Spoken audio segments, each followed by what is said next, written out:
there is a sales skill that you're probably not very good at. And I've got the data to back this up. The lack of this skill is a problem for you because in sales, well, no cash exchanges hands until a person says yes. And unfortunately, people are all a little bit crazy. We all think that we're rational, but we're not. And so even when we give people the right offer, and it's at the right place and at the right time, the right price point, and it's all put in front of the prospect, they still pass on it, which is dumb, but that is the world that we live in. So what sales skill is required to help buyers make the right purchasing decisions?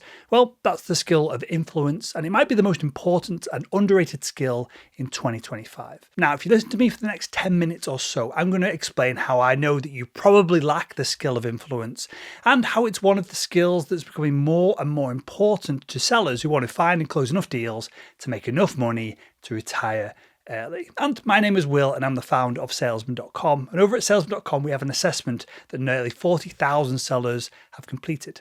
The Sales Code Assessment asks 120 or so questions, and then it provides insights to the person who's completed it on the traits of high performance that that user has, and then any traits of high performance that they are lacking. And last week, I pulled all the Sales Code data together. I formatted it in a new way that I've not experimented with before, and something became clear. One of the traits of high performance on the assessment is obviously influence. And this trait of influence was much lower than I expected in the sellers who had completed the assessment.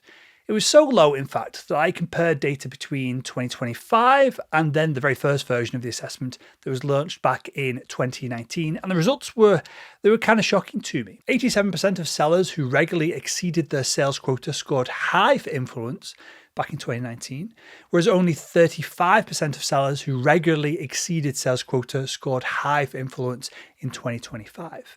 So, has the social skill of ethically influencing buyers become less important over the past 6 years?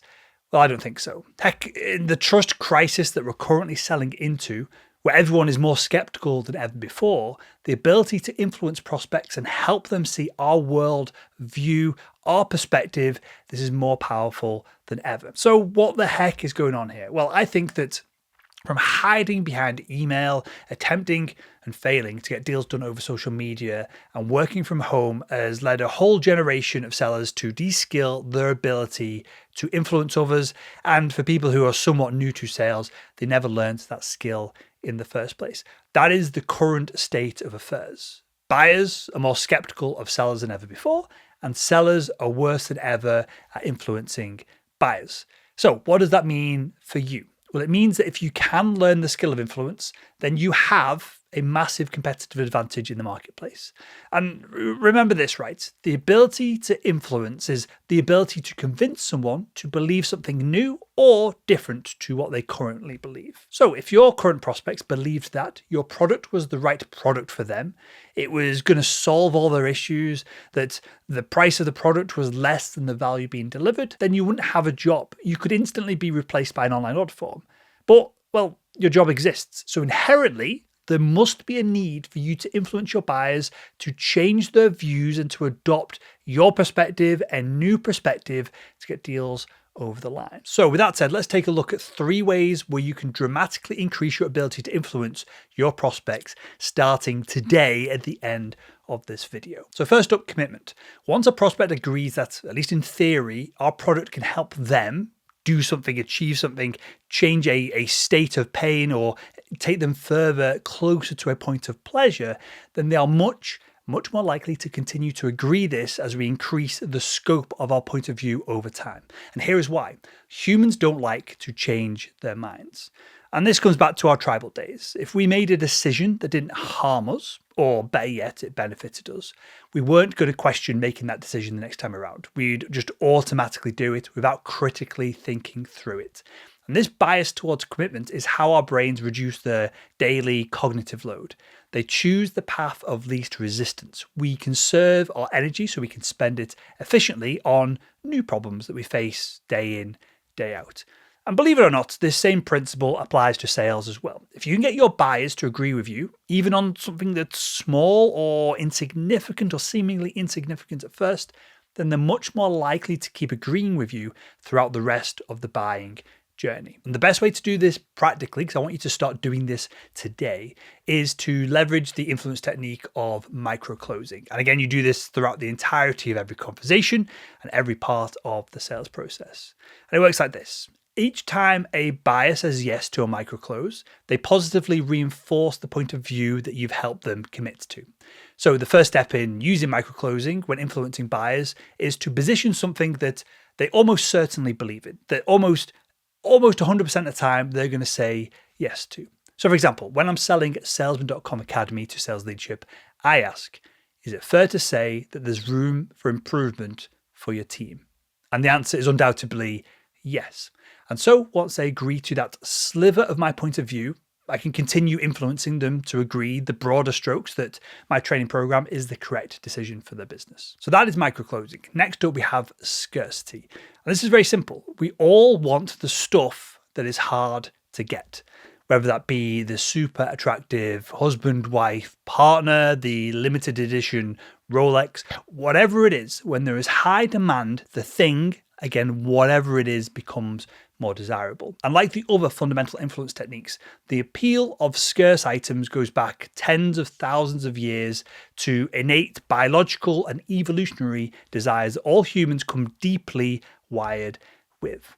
Now, back then, 10,000 to 100,000 years ago, the most scarce resources were food and shelter. And if you acquired these resources, you survived.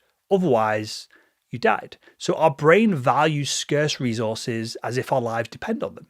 The thing is, though, in modern society, most of our basic needs are met. But our caveman brains, the caveman part of our brains, are just too stupid to realize this. So our brains still put life and death levels of focus, of dopamine, into acquiring the scarce resources that we find in modern society. That is why there is rampant desire for material objects, when it makes very little sense to crave them, to desire them. For example, you can't eat or get a comfortable night's sleep in a Hermes handbag or a Ferrari, yet we still crave them. These are luxury items that millions of people aspire to owning one day. And the interesting thing is that we can engineer the same kind of lust for our products by increasing the levels of scarcity around them. Think of it like this. For complex B2B products, typically, almost undoubtedly, buyers want to work with sellers who are oversubscribed. They want to meet with the best of the best because they believe themselves that the problems, issues, the things that they're trying to deal with are just so important because they're important to them that they need expertise to solve. And so, of course, they want to buy from buyers who have clients jam-packed into their pipeline. The example that I always use here is, if you find out you've got brain cancer, you don't want to go and visit the doctor who has 0 patients. No, you want to be checked over by the doctor who can just barely squeeze you in this week because he's so damn successful at solving the problem. And for sellers, the best way to appeal to this scarcity bias is by appropriately valuing your time. And this takes a little bit of repositioning on your end, but this is a mindset shift that you need to make. You've got to change your mindset from being this pesky salesperson trying to con and trick your way into a deal. And you've got to think of yourself as a doctor, as a consultant, as an expert. You're a deal maker. You're someone who takes a complex series of problems and you produce a solution that leaves everyone else happy. High level, high self-esteem individuals value their time. So you need to communicate this with your prospects. So you become a person that they aspire to work with, rather than the 47th seller who sent them some crappy semi-AI generated cold email that morning begging for a meeting. So that's scarcity, and that leads us on to authority. And authority is the most powerful way to influence a prospect in 2025. Now, humans wouldn't have got anywhere without social hierarchy. There's always been experts who know more about a specific subject than the people around them. And we've turned to them for advice, guidance, and reassurance for millennia. Authorities are the individuals whose opinions hold more sway than everyone else, and because of that, they can spur more action as well. So, for instance, let's say I get a call from Warren Buffett about changing my long-term investment strategy. You'd better believe that in an instant, I would listen and then probably take his advice. But if I received a call from a deadbeat friend who dropped out of high school and still lives with his dad, and if he gave me exactly the same word for word of advice, well, I wouldn't take his investment advice seriously at all. That is the power of authority. Authority truly matters. And if you appear more authoritative, you can influence your buyers instantly.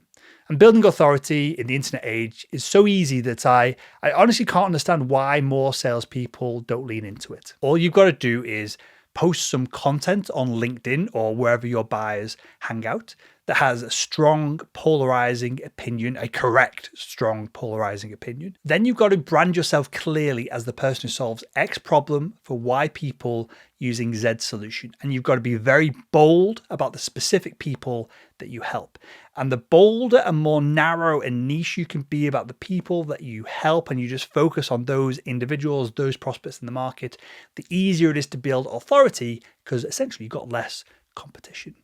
Then finally, you need to create deep knowledge on your prospect's problem so that when they do speak with you, they are absolutely, genuinely blown away by the fact that you can articulate their issues better than they can. And let me tell you, being an authority in B2B sales, that I've built up this authority over the past 10 years, the barrier to this, the barrier to becoming known as an expert in a space is so low. You just got to do these things over the course of a couple of months, and that is more than enough to become known as a top expert in your field. And that is 3 ways to build influence starting right now after wrapping up this video. Now, you need to develop this skill of influence, but it's only one piece of the puzzle here. There are a couple of other things that you need to work on if you want to become a predictable quota crushing professional. And when you implement a effective sales process and you take on the mindset of a winner, then you know what to do and you become the person who's capable of doing it. The only other skill that you need is the ability to influence people so that they take the action and take that leap from where they are right now to where they want to be. When you stack these 3 skills together, you become instantly unstoppable in sales. And if you want to stack these 3 skills in the quickest way possible with one-to-one mentoring from me personally, then click the link below and book a call in my diary. I'll ask you a few questions. We'll see if you're a good fit for our Salesman.com Academy program. And if you are a good fit, I'll guarantee that you'll find and close more deals in the next 30 days or your money back. So check out the link in the description, and why not click the video that's on the screen up here right now and continue making selling simple.